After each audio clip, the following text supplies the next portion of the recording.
Siyaset to'qnashuvining van kampirlari nima deydi? Ko'rsatishlardan ma'lum bo'lganidek, milliy da'vo yo'nalishi farqli atmosferaga qadam qo'ygan yaqinqi bir qancha yil mobaynida yildan yilga burilish xarakterlik o'zgarishlarni, o'tish qiyin bo'lgan bir qator davolg'ishlarni boshdan kechirdi va kechirib kelmoqda. Har jamiyatning yuqori va tuvan tabiqasi, sarxili va aqlli bo'lganidek, sarxillarning shig'il tashlar orasidagi marmardek suzilib chiqqanligiga Mərmərsimən taş siyaqı kirib alğan daşqallarının qalverdə tas qılıb manğanlığına şahid bolduq. Bu jarayonda baş atılıb gələn bəzilərinin kallısının barağındakı qapaqdan fərqi yox manqutluğunu beviskisiyə ilim məşili yezivilib şalğıt zihniyetini bazara saladığan ideya fahişələrini görgən bolduq. Umumi əhvaldan qaraganda müddaalarının həqiqi mənada siyasi dava qilish bolmasdan, bəlkə xalqni dava isimlik qotağa qandaq qılıb solaş, kirmaganlarni o'zligidan kiradigan padag'iga qandoq qilib aylantirish ekanligini o'z amaliyotlari bilan ko'rsatib bergan bo'ldi. Bu xil urinishlarga qaraganda albatta qarshi inkoslarmi oz bo'lmadi. O'qituvchilikmi ismi jismiga loyiqlashgan qarshilikni shakllantirdi.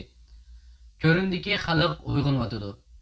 Bebiskidagi xalqqa qarabla o'zi va avlodlarining kelajagiga chetilgan ishlarga betim tugul bir tal chekitnimi o'ylashib qo'ydigan darajada sezgirlashyotdi. Bunun her türlü siyasi neyranmazlıkni, çöntek tonlaş yoki g'o'jisining tamakisiga o't yiqish sanaladigan ishlarni da'vo deb yutqizish qo'ydi yuradigan tiplarning ishi kundan kunga tashlashga boshladi.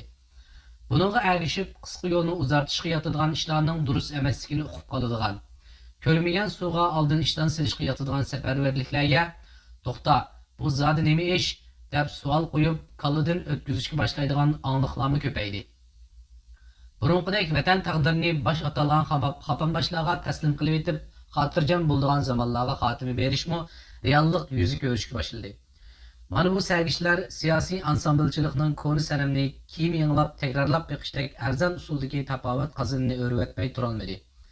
Bu ish ularga shakl o'zgarishlar yetarli emasligi, xarakterigami ba'zi o'zgarishlarni kirgizib, xuruj yangishlash lozimligi uchurini bergan edi. Şunun bilan kiyim yanılab aqtarolmagan bozorning nag'masini bu yanılab beqish istaklari paydo bo'lishga boshladi. Milliy da'vo yo'lining do'qmishlariga musallat bo'lish ko'yida yurayotgan ham yangidan qarisini ko'rsatishga boshlagan van kampirlik hodisasi mana bu xuruj yangishlab ansambl yangilash, nag'ma yanglab usulga sayratish taktikalaridan biri sifatida ko'zga chiqmoqda. Bugungi avlod nasl ichida van kampir obrazini bilmaydiganlar yo'q bo'lsa kerak. Van kampir mahalla ishidan biri bo'lib çay do'konining xo'jayini. U o'z oldiga bir do'kon tutib, mengayotgan bo'lishiga qaramay, doim çayxonaliklarning yurish turishi, ishki ishlarini nazorat qilib turdi. U mahalldagi do'konchilik tarixining uzunligi bilan o'tgan kechganlarning ko'zida mo'ysipet mo'may xolos. Lekin uning bilan qo'shni bo'lg'uchilardan tortib, mahalla ichidagi boshqa do'kondorlarga qadar hammasiga xarakteri va xuy paylab tunishib bo'lgan bir qeri dallol. Uning ishi mahalli kulturi hamda axloq mizoniga uyg'unlashgan holda bir oilani yana biriga chetish emas, balki bir avratni yana bir avratga harom yo'l bilan tutashtirishdek pastkash xizmatni qandoq mohirlarcha o'rindash. Shunga uningda hunar ko'p. Tajribasi va do'konchilik tarixi uningga bu hunarni qandoq apchilik bilan o'ynashga usta qilib etgan. U birovning pak uyga qandoq chivin qo'ndirib, bo'ram shurtishga, yana birovning kallasiga qurut silib, chivin bilan pashni qandoq qilib bir to'shakka jam qilishga usta. Uning juplashtirishga mizoni yo'q, axloqi yo'q. Aslida mizonga amal qilish uning xarakteridimi o'rin tutmagan. Lekin u shu qadar makkarki, mizon ahlini qanday qilganda mizonsizlashtirg'ili, poklikni qanday qilib shaltoqning bir qismiga aylantirg'ili bo'ladi, qanday qilib manfaat badiliga birini uydan tandirib, yana birining sariyining ko'ngil xush qilgan qo'nchiqiga aylantirg'ili bo'ladi. Qayd qilib bo'lmaydigan xatoga basish orqali qanday aynatqili bo'ladi deganlarni nihoyat yaxshi biladi. Buning bilan van kampir kelishtirgich dallol emas, yana qaymoq turib iziqtirguvchi jaddal. Birovlarning istikini baja keltirish yo'lida sahni buzuqqa taslim bo'lishga qistaydigan tejimal, qiltaqqa tushirishga xizmat qiladigan yollarning bosqichidan iborat. Bilimizki tilimizda dajjal inson turidan bo'lmagan sirtqi iziqtirguvchining ismi. Jaddal bo'lsa uning odam suratli nusxalarini qo'llanishda sifatlashda qo'llanilgan ism. Yana inson turidan turib dajjalning qiliqini qilg'uchilarni sifatlaydigan tadbir. Yaqinqi mezgillarda maydonga kelayotgan va sohibxonlari konkret izohlab qoyil qilishga ojiz kelayotgan atalmish sistema suiiste'molga intayin uchuq bo'lgan xalq, hamkorlashish, hukumat qatorliq huquqlarning bozor narxida ishlatilayotganligi, quyun chiqarish qasdida tashviqotga kirishib olganligi amaliyotda xarakter jihatdan siyosiy da'vo yo'lining pokligini bulg'ashni muddao qilgan bir turlik von kempirlik hodisasi maydonga kelayotganligi ma'lum. Buni o'z navbatida dajjollikni ilhom manbasi qilgan bir turlik siyosiy jaddallikning pishiqlab ishlangan varianti deyishga bo'ladi. Van Kempercha zihniyatchi bo'lganda shahar atlab qilayotgan sayli sayohatlik da'vo anglitish jarayonida qandaqdir davlat va davlatlardagi birla hukumatni manba qilgan tashkiliy qurilmaning bo'lmaganligi yuzasidan al olam oldida o'ng'aysizlanish yuz berganmish. Sat turadigan bu o'ng'aysizlikni tugutish uchun qandaqdir o'zining nazoratchiligi aslida bo'lishini shart qilgan asosda bo'linib ketgan 6 hukumatni birlashtirib jiddiy holda bir hukumat qilmasi bo'lmaymish. Aytishlaricha Van Kempercha salochilikning natijasida atalmish 5 hukumat ma'qulga kelgan bo'lib, 6-si bu ishga yaqin kelmayotganmish. Shu 6-hukumat degan yeriga kelmagan taqdirda mazkur 6-hukumat xalq tarafidan e'tirof qilingan surgunli hukumat bo'lib hisoblanmasmish. Bu nima degan romantik siyosiy ko'rinishlar? Van Kempercha zihniyatining talqin qilishicha, uning o'ttirib qo'ygan hukumat modelida atalmish 5 hukumat bilan ayvashib kelmayotgan 6-si harmonlashgudek. Butkul tartiblar o'zgarib atalmish sistemi bilan ma'nodan bir hukumat sifatida butkul ish taqsimoti yangidan taqsimlanmish. Sistemaga kirish bilan hamma o'z qo'lidagi materiallarni, hukumatchilikka doir narsalarni topshirib, sistema bo'yicha har kim yangi boshdan topshirilgan ishini qilarmish. Van Kemperlik qilayotgan atalmish xalq nomidan nazorat qilib turadigan atalmish komitet bo'lsa, hammaning beshida qarab turarmish va shu bo'yicha hamma o'zining ishini qiladigan bir sistema ostida jamlangan bo'lib, shakllangan bo'larmish. Hikoyaning eng bema'ni fantaziyalik qismi shuki, saylam ishlarida qandaqdir vatani o'z ilkida, milliy istixboroti mukammallashgan, armiya va iqtisodiy kuchi o'ziga yetadigan, bundaqcha aytganda necha 10 yillik musobaqasida mustaqil davlatchilikni davomlashtirib kelayotgan ilg'or davlatlar qilayotgan bo'yicha bizning xalqmo internetdan bilet tashlab o'z hukumatining saylam ishlarini ilib borsa, masala shundoq obdan hal bo'lamish. Yana texnik mazkur atalmish sistema shu qadar masala hal qilish kuchiga ega ekanki, mazkur sistema qaytilgan va hukumat a'zoligidan tortib vakil yoki amaldorlargacha bo'lgan tabiqlarning hammasida har kim o'tmishi va bundan avvalgi siyosiy tarixi qandoq bo'lishidan qat'iy nazar kirsa va nomzod bo'lsa bo'laveramish. Mazkur nazoratchi kampirlarning nazarida hech birining o'tmishi va siyosiy ish izlari muhim emasmish. Kechmishi va buguni surishti qilingan holda birlashtirilgan hukumatga kirish va nomzod bo'lish, saylanish haqqi berilamish. Necha davlatga borsam hukumatimizning bir bo'lmaganligidan sat turadigan nomli hikoyadan boshlangan bu fantaziyalik hukumat sistemasi tushuni ekronga chiqib turib dialoglik bo'lish uchunmi odatdagi divan bo'lish yetmaydiganligini anqirolmagan bu Van Kempercha zihniyat oxiriga berib mazkur fantaziyasini na siyosat falsafasidan, na navbatdagi siyosiy reallik taqozosi nuqtasidan tutamliq bir asosga ega qila olmadi.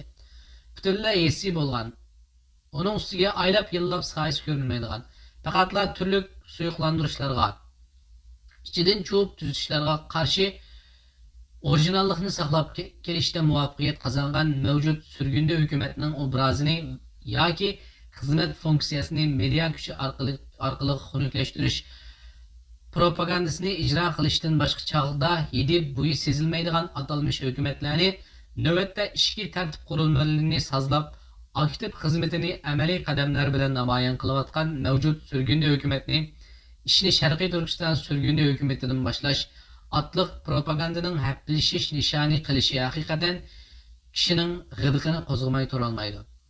Van Kempercha zihniyat yana kelib siyosiy dallollikni atalmish xalq nomida go'yo autoritarisi xalqni manba qilgan va xalqqa vakillik qiladigan ko'rsatib gap o'ynatayotgan bu zihniyat mazkur suhbat programmasini tashkillash orqali navbatdagi urinishlarining asli muddaosining qandaqdir atalmish 5 hukumat bilan atalmish 6-sini aplashtirishga bir yerga keltirish emas, balki oldi bilan orijinal surgunda hukumatni boshqa atalmish 5 surgunda hukumat bilan bir qatorga tizish.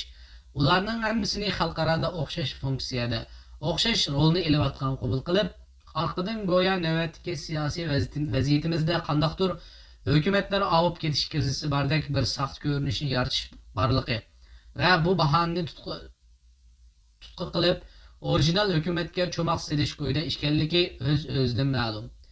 İşidən bölünüb çıxan printsipsizligi sababli qo'g'landi bo'lgan yoki xiyonat sababli haydalgan bir top do'konchilarning beviskisi bilan asldagi surgun hukumatining tubki ideologiyasi va prinsipini muhofazat qilib kelayotgan bir tashkiliy qurilmaning nom obrazini bir g'alvaga solmoqchi bo'lishdanmi ortiq van kampirlik siyosiy dalollik bo'lsinmi? Albatta asldagi surgun hukumat davotgan bu chog'da qandaqdir kim boshliq qurgan bo'lsa orijinali shu deganlikni ko'rsatmaydi.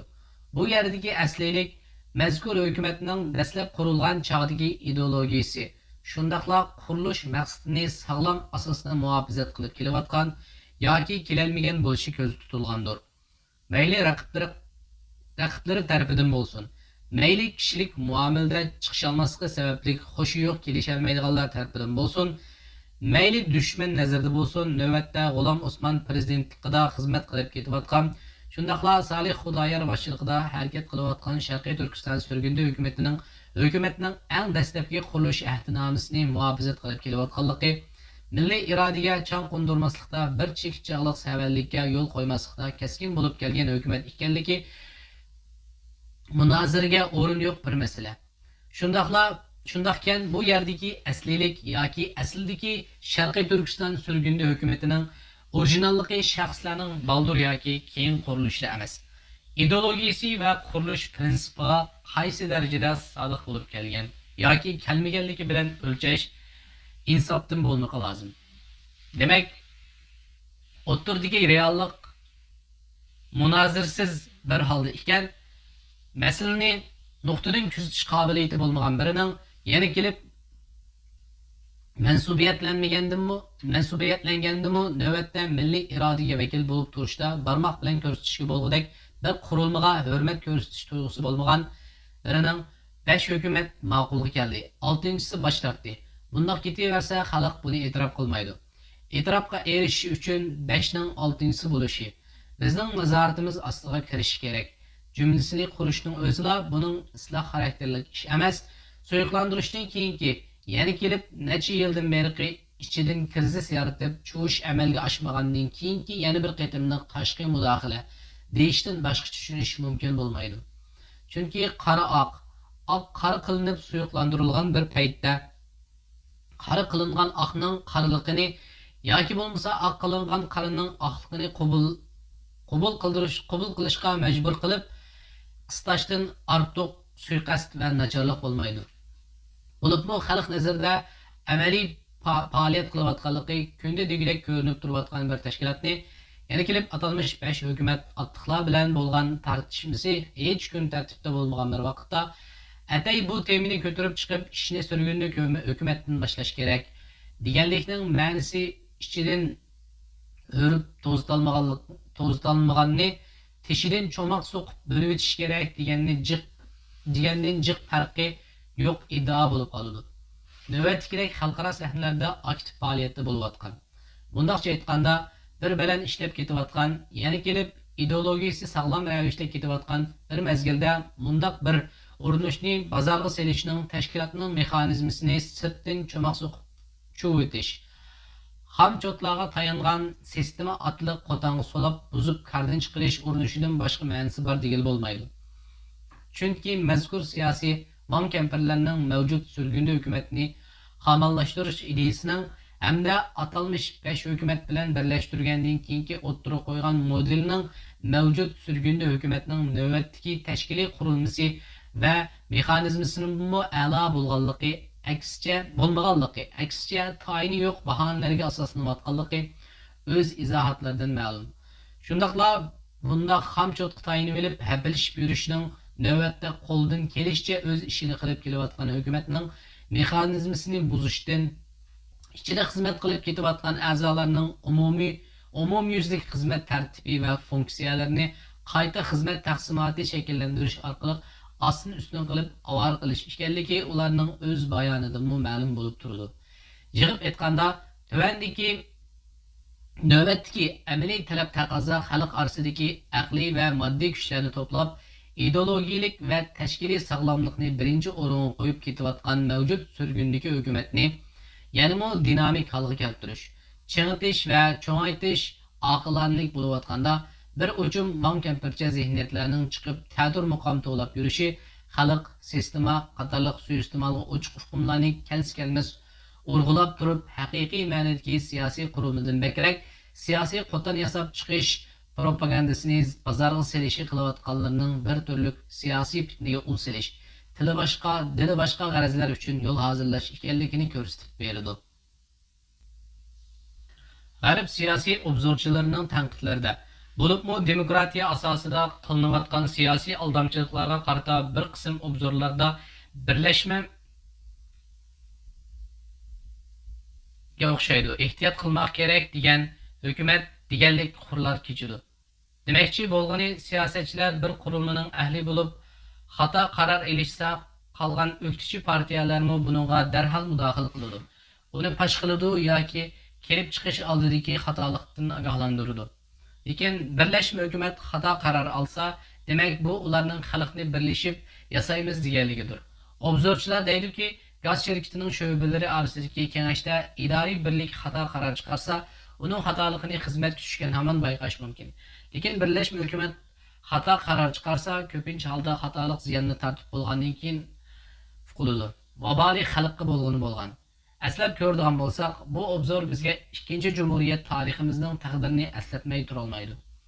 Shu chog'da har qaysi tarafdan tashqi besim shakllantirib, o'xshash mustaqillik deydigan guruhlar tashqi besim bilan moslashib turib, ideologiyasi va siyosiy mavqesi sog'lom bo'lgan Cumhur raisi boshchiligidagi tashkilli birlashma hukumat qurishga istagan.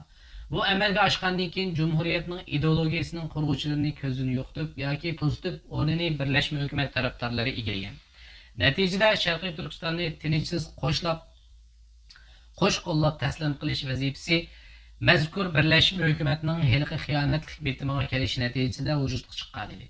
Mundaqcha aytganda, birlashma hukumat atli qo'tanning yasalishi mustamlikchilik davrining boshlanishining muqaddimasini yaratgan. Ishg'olchilikning mashruiyat qozonishidagi oshqishga aylangan edi. Takarrur tarix yana shuni farqli variant va farqli bo'yoq bilan qarshimizga chiqayotganligi, mash'um tarix kunimizga kelib yana bizni o'xshash qismatning iskanjisiga qistayotgan, siyosiy nodonlikning badalini haslab to'lishga itiradigan bir atmosferaning shakllanishiga yang turayotgan bir holat aks etib turibdi. Bir atmosferaning qaysi bir mutafakkirning aytganidek haqiqat yasab chiqilib bo'ladigan narsa emas. Suiqasdlik siyosat dal yasab chiqiladigan haqiqatning me'mori bo'lib, haq ahlining qo'lida idora qilinmagan siyosat haqiqatni qo'nchoqlashtirishdan, qilich bo'lib xalqning qinini to'kishiga aylanib qilishdan saqlanolmaydi. Aslida sunniy barliq kelgan hukumatlarni avval original deb qabul qilish, orqadan originalni, ya'ni kelib hukumatning qurilish ideologiyasiga bo'lgan milliy irodada tavranmaslikni adoqqa shuari qilgan, asliligi bor bo'lgan bir hukumatning krizisning undirmalari bilan tang o'ringa qo'yish, millatni ahmoq qilib o'ynashdan, ishlab ketayotgan hukumat mexanizmisiga cho'moq silib, sunniy kun tartib yasab, yo'lni oqsitishdan boshqa ish emas. Yana kelib buni bir turkum siyosiy tutumlari har turli siyosiy ansamblchilar bilan talada ayrim, mehmonxonada ayrim lapar o'ynay oladigan, texnik 4 yil muqaddam mustaqillik irodasini jakarlash tipidagi imzo ishida o'saga ketgan aksicha Meter Jackning milliy mustaqillik irodasini zedilguchi Shinjang ismida mavzu qo'yilgan imzo faoliyatining aktiv tashviqotchisi bo'lgan. Shaxsiy hayotiga qarasimi biror Uyg'ur bilan to'y qilganligimi bilinmagan. O'z pushtining kimligining Uyg'ur bo'lishiga ahamiyat bermay o'tgan millatchi siyosatdagi tiplarning bundaqcha aytganda siyosatning man kampirlarining qo'lida ishga oshirilmoqchi bo'lganligining o'zila buning bir turlik asorat ahdinomasini yanglash projesining bir qismi bo'lishini ta'kidlamay qolmaydi. Xulosalaganda ishni Sharqiy Turkiston hukumatining boshlash projesining siyosiy harakatga cho'moq silishda ishni oldi bilan original hukumatni Made in China'sıman yasalgan öndürme hökumetler bilen aralashtirib harmanlash, buzish, mundaqcha aytganda, poqi bilan bulmuqini aralashtirishdan boshqa ish emasligi o'ttirdi. Xulosa. Yangi zaman siyoset falsafasining qurg'uvchisi mutafakkirlardan faylasuf Jean-Jacques Rousseau shundoq deydi. Bir xalqda aslidan davlatchilik bor bo'lsa, hukumat qurish ishi faqat shu xalqning sarkalarining soyasi ostida vujudga keladi. Rousseau yuqorqi so'zni yana ilgirlagan holda, agar hukumat siyosiy sarkalarning qo'lida quriladi desak, u chog'da mazkur sarkani qandoq belgilaymiz? Qaysi o'lcham orqali uning sarka yoki emasligini o'lchaymiz degan savolni qo'ydi. Uningcha mazkur siyosiy sarkani tanishning yo'lining uning siyosiy prinsipda mazmut yoki emasligini dangsash, umumning irodasiga, ya'ni bugungi biz ta'kidlab kelayotgan milliy irodaga ega chiqib chiqmayotganligini o'lchash ekanligini ilgari surdi. Albatta, farqli funksiyaga xizmat qilayotgan o'xshamagan siyosiy tashkilotlarning bo'lishi, har birida sarkalarning o'rin tutgan bo'lishi aqalli masala. Lekin tashkilotning vazni nuqtasidan elib aytganda, agar surgunda hukumatlar orasidan ilg'ashga to'g'ri kelsa, buning o'lchami mazkur hukumatning milliy irodaga vakillik qilayotgan yoki qilmayotganligi bilan o'lchash, e'tirof qilish yoki qilmaslikni buning qarab bekitish, cho'yish yoki isloh qilishni shu bo'yicha dangsash oqilanlikdir. Agar hukumat milliy irodaga vakillik qilayotgan bo'lsa, hamda uni texmi ilg'orlashtirib isloh qilish kerak bo'lgan taqdirda, uning yo'li changlashtirish, g'aldig'ashliklar bilan harmonlab buzish, farq bilan buzuqni sistema orqali nikoh bilan juplashtirish emas, aksicha buni isloh qilishning eng bexatar yo'li uni kuchaytirish va texmi cho'ng bir qurilma holatiga elib kelishga yaraydigan qo'llash va bor imkoniyatlarni o'rtoqlashish orqali quvvatlantirishdir. Sunniy bilan aslini farq qilmasdan, nuqul boshqa elning sistemlashib bo'lgan bir qism qurilmalarini, ya'ni boshqalar o'ziga mos keltirib pishgan kiyimini shu peti oriyatga ilib kelib, mushiningga tushsang e'tirof qilinasan, bo'lmasa sen fahshiy deyishning o'zi hadsizlik, zo'rtalik va buzg'unchilikdir. Yig'ib aytganda, bundoq o'tirg'i chiqishlar maqsadning isloh qilish emas, so'zlayotgan bir qurilmani atalmish birlashish nomi ostida dug'lashtirish, uning yaqin holatidagi harakat yo'nalishini burash, putqo'lni tushagash o'rnishidan boshqa ish bo'lmaydi. Xarakterning turg'un suv va liqlarni yig'ib to'ng'itish, muz yasab, undan uningdan dag'dam ketayotgan yaqin suvga qarshi to'g'on yasashdek bir ish ekanligi aniq bo'lgan bundoq bir urinishlar ichidan qamlashtirilmaganda tishidan cho'moq silib o'rinsiz sunniy fantaziyalar orqali hapilishlar isloh qilish emas, imho qilish, ujuqtirishdir. Qurish emas, o'rishdir. Ihyo qilish emas, ifsod, buzishdir. Tarixiy saboqlarmi, siyosiy savodlarmi, aqliy tahlillarmi navbatdagi ishni surgunda hukumatdan boshlash otliq projening asli xarakterining nimaligini yuqoridek xulosa qilib turibdi. Shundoqkan, masalani shirkat yoki tijorat jiddiyligi ikki taraf masalasi sifatida qarab tomosha ko'rish qancha mas'uliyatsizlik hisoblansa, oq qora aniq turgan bir ishlarda masalani yana kelib hukumat masalasidan iborat sharqiy turkistonliklarning siyosiy taqdiriga munosabatli harakatlardagi tugularni go'yo taraflarning o'zaro ishidek qarab tashlab qo'yish mohiyatda avlod nasllarining taqdirini shu so'z egasi bo'layotganlarning mojarolariga tashlab qo'yishdan farqi yo'q bo'lgan onsizlikdir. Bunday qilishma o'z navbatida siyosat ko'chasidagi van kampirlarning choychilikni bozor topqizishga, fasodchiliklarni kang tasha yeyishga, ko'rman bo'lishdan boshqa ish bo'lmag'usi. Ularga yer yuzida buzg'unchilik qilmanglar deyilsa, biz isloh qiluvchilarimiz deydi. Ogoh bo'linglarki, haqiqatan ularning o'zlari buzg'unchilardir. Lekin buni o'zlari tuymaydi. Sura Baqara 11 va 12 oyatlar. Burhan Muhammad 2023 yili